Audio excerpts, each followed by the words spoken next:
Let's move across to Indirapuram, Ghaziabad. This realty destination is being touted as the next affordable housing hotspot. About an hour's drive from central Delhi, this area has seen many developers launch so-called affordable projects promising a life of comfort. So that's exactly what 45-year-old Vijay Dhingra was expecting when he bought this 3-bedroom apartment in this complex at a price of 45 lakh rupees. He was promised 24/7 power backup and of course other amenities. But it has been 3 years and they say 100% power backup. He has not provided sufficient genset to us. He has provided earlier 500 kV genset and 250 kV genset, whereas the total load of the society is 2500 kV. We are buying the house from a very reputed builder. But after shifting here, after getting the possession, we realized that this is one of the biggest mistakes what we have made. We have already paid the amount for 100% backup and all the facilities and everything. In spite of this that we have paid a lot of money, but still we are not getting the 100% backup.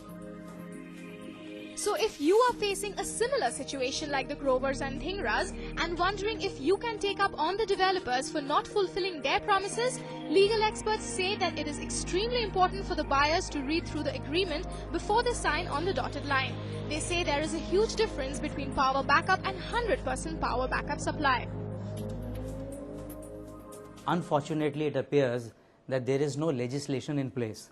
So a buyer or a resident has ultimately to turn to the contract itself, whether there is a specific obligation on the developer to provide power backup over and above the general upkeep and maintenance of the residential complex. So ideally, I think they should have some kind of an association and earmark obligations, maintain some kind of a record or a chart, maybe on a weekly basis, daily basis, and then draw some inferences. Property analysts say that after 3 years of taking possession of a property, the upkeep of the gensets and of power backup facility depends on the RWA or the Residents' Welfare Association. In other words, the builders are not answerable for your faulty power backup machine in the long run.